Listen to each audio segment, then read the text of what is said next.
We provide you the platform to turn your dreams into reality. Give wings to your aspirations with KR Mangalam University. कि मैं देर से आया मगर दुरुस्त आया। प्रायोरिटी रहेगी, कौन सा डिपार्टमेंट आपको दिया? देखिए, मंत्री पद की शपथ देना और मंत्रिमंडल में लेना है ओबीसी समाज का, पिछड़ों का काम। ओबीसी और ये जो वीजेएनटी जो है कास्ट सेंसस होना चाहिए, जातिगत जनगणना होनी चाहिए। 35 साल से लगातार हम उसकी अलग अलग रामलीला मैदान से लेकर पटना बिरना सब जगह जितनी भी बड़ी रैलियां हुई, हमारा पहला मुद्दा ये था हमारी जाति गणना की जाए। एनसीपी के नेता छगन भुजबल ने मंगलवार सुबह महाराष्ट्र में कैबिनेट की मंत्री पद की शपथ ली।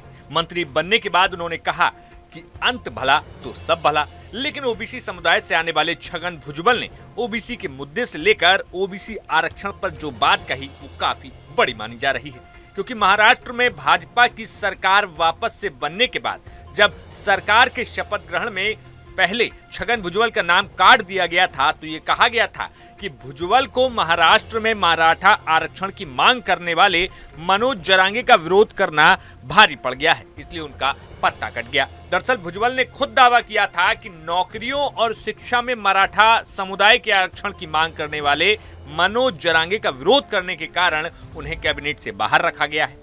भुजबल ने कहा था कि कैबिनेट विस्तार के बाद उन्होंने एनसीपी प्रमुख अजित पवार से बात नहीं की है। तो अब मंत्री पद की शपथ ग्रहण के बाद बड़ा सवाल यही है कि आखिर छगन भुजबल को मंत्रालय कौन सा मिलेगा। सुनिए छगन भुजबल ने क्या कुछ कहा।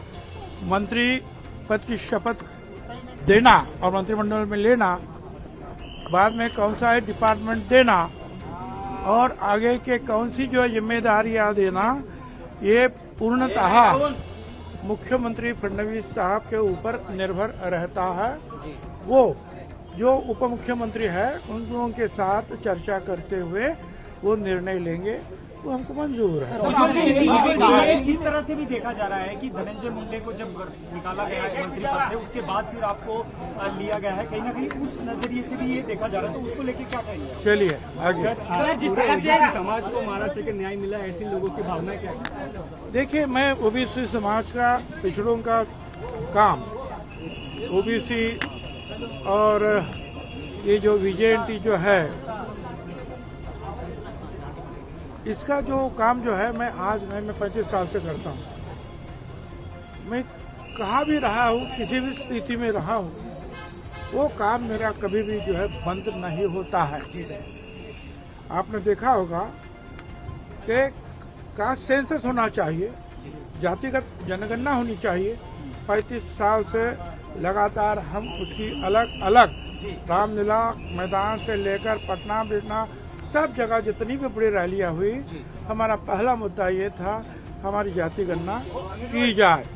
और वो जो है आज हम बहुत खुश है कि मोदी साहब ने जो है उसको मान लिया है और ये जो जातिगत जनगणना अब होगी, साथ साथ जो है जो हमारा कुछ आरक्षण परसेंटेज कम हुआ था बाटिया कमीशन के अहवाल के अनुरूप, इसलिए सुप्रीम कोर्ट में जब ये केस आई तब हम लोगों ने वहाँ हमारे भी वकील दिए और ये समीर भुजबल जी, महेश झगड़े, मंगेश ने इन सबको जो है 2 दिन उधर भेज दिया था।